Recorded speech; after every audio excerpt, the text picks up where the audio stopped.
Mga tanong ni Juan, bigyan ng kasagutan. I wonder! Sa pagkakataong ito, masusubukan naman natin ang diskarte ng ating ka-wonder na si May. I wonder, paano kaya siya didiskarte sa panguhuli ng bulat at palaka? La! Parang tunog pa! Chas! Wow! Yeah! Wow! O, tignan mo si Mayo, para i-conquer yung fear niya.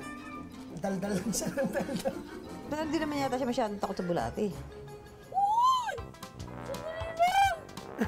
Takot nga. Takot din pala eh. Takot nga. Ma'am Susan Cesar Apolinario, at least naka-22 ako na bulate, di ba? Mukhang pasado si May sa panguhuli ng mga bulate. Pero, tumalab kaya ang diskarte niya sa mga palaka?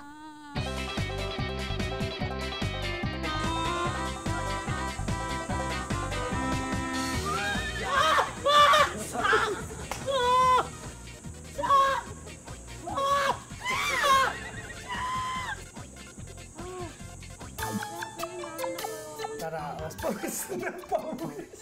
Marangal yung trabaho Nakakadiri galang talaga in the eye of the beholder. Pero marangal siya, wala kang tinatapakang tao, wala kang inaagrabyado. Isa pa kasing katangian ng mga Pilipino, syempre hindi naman tayo masyadong mapili Syempre, gugustuhin din natin ang mas magandang trabaho, pero kung wala, mahilig tayo sa pwede na rin. At pasok sa listahan ng trabahong hindi ka dapat maging maselan ang pagiging wet nurse o yung mga inang nagpapasuso sa hindi nila mga anak. Ako si Maricar, proud witness, nagpapasuso ng ibang sanggol. Hindi man ito nanggaling sa kanyang sinapupunan, para pa ring tunay na anak ang turing niya rito. Masarap kasi, di ba hindi mo naman siya kadugo, pero yung bonding nyo, para kayong mag-ina, na habang nagkakaisip siya, yung bawa, kinakausap mo siya, nakikinig siya sa'yo. At bilang isang wet nurse, kumikita si Maricar ng halos 4,000 kada buwan, pantustos sa kanilang mga gastusin. Ang diskarte lang naman daw ni Maricar, disiplina para makuha ang tiwala ng mga ina ng kanyang inaalagaang sanggol. Pero I wonder, ang trabaho ng mga wet nurse, safe nga ba sa mga sanggol? May siyentipikong paliwanag dyan ng medicine internist na si Dr. Gia Sison. If it's safe, properly screened tayo, we have no problems with that as long as we are ensured that the wet nurse is free from infection. May ilang naman na ang diskarte ang mga ibang bansa bilang overseas Filipino workers. Maging ako nakipagsapalaran sa ibang bansa bilang OFW. Para makaipon ng pangmatrikula sa college, dumiskarte ako bilang crew sa isang fast food chain sa Bari.